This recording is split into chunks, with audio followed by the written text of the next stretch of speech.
Hello, I'm Amy Zawi with the Jerusalem Connection Red Alert Report for Wednesday, August 18th, 2021.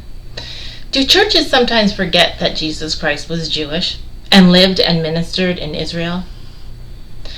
Dexter Van Zile, whom you may recall is a co-author of our book, The Casualty of Contempt, and was the target of anti-Zionist hostility in Boston just last month, is calling out the United Church of Christ for anti-Semitism in his latest piece published in the JNS. In his report, Dexter lays out the history and ramifications of the UCC's actions in the last 2 decades, starting with the most recent this past July, a so-called peacemaking resolution.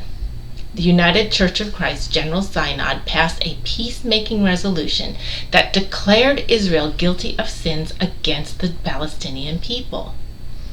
Quote, the UCC resolution, the latest in a long list of anti-Semitic attacks, portrays the Jewish state as the singular source of sin and suffering in the Holy Land, recapitulating many of the messages Christians have offered about the Jewish people and their institutions over the past 2,000 years, even as the faith attempts to distance itself from this history, unquote.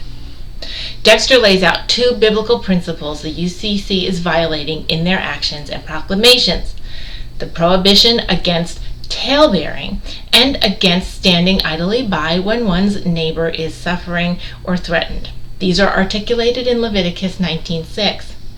And the UCC violates the prohibition against bearing false witness, as defined in Exodus 20:13. Quote, in sum, the UCC engages in tale-bearing by retailing and repeating lies and propaganda produced by Israel's enemies. It bears false witness by omitting critical information about the Arab-Israeli conflict in its so-called peacemaking resolutions. And it stands idly by the blood of its neighbor by refusing to condemn Palestinian terrorism and the lies used to justify it, unquote. In 2005, the Tear Down the Wall resolution asked Israel to dismantle the security barrier it constructed to stop terror attacks from the West Bank. However, this resolution made no mention whatsoever that the Palestinians should stop their terrorist attacks, the very attacks that prompted the construction of the wall in the first place. In 2015, the UCC Denominations General Synod passed with great fanfare a resolution to divest in investments in certain Israeli businesses, a direct nod and participation in BDS, a sentiment already deemed anti-Semitic by a bipartisan U.S. Congress as well as by 35 states. In 2017, the body passed a resolution condemning Israel's alleged mistreatment of Palestinian children detained in Israeli jails. That same resolution remained silent about the Palestinian abuses of children, its own children, including the use of child labor to build smuggling tunnels between the Gaza Strip and Egypt, and Fatah and Hamas's summer camps and other programs that give guns to children and teach them to murder Jews. What is more shocking for this last resolution in 2017, for it to be approved, quote, anti-Israel activists in the UCC went so far as to coach teenagers into demonizing the Jewish state at the microphone on the floor of the General Synod.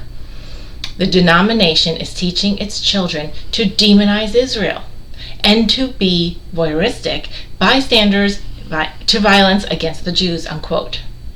These actions by Christian churches add fuel and empowerment to those who seek to execute violence and hostility towards Jews on the street, in their neighborhoods, and it gives credibility to folks engaged in anti-Israel policy making.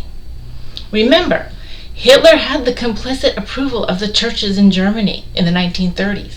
Hitler convinced the general public of his rantings and subsequent laws, citing approval from the church as a warrant for the credibility of his messages and rules. That message quickly led to rules that led to a genocide. No Christian church who shows allegiance to Jesus Christ, born a Jew in Israel, in fulfillment of Hebrew prophecy and scripture, can stand by silent while anti-Semitism goes unchecked. Moreover, no Christian church claiming an allegiance to Jesus Christ can foment directly or indirectly a hatred and false witness about Jews or Israel. There is no peacemaking or helping of the oppressed with those actions. While the UCC did make vague references against supersessionalism, as Dexter notes in his article, the outcomes of these resolutions are just as damaging and breaking of biblical teaching and principles as replacement theology. Jews and Christians alike, rise up and write the UCC leadership. Let them know that these inconsistencies to the faith and tenets of both the Old and New Testaments are being demonstrated by them. Moreover, ask them to check with their parishioners, as many in the denomination do not agree with the leadership's resolutions and actions. Thank you, Dexter Van Zile, for your article in the JNS. Shavua Tov, and have a great week.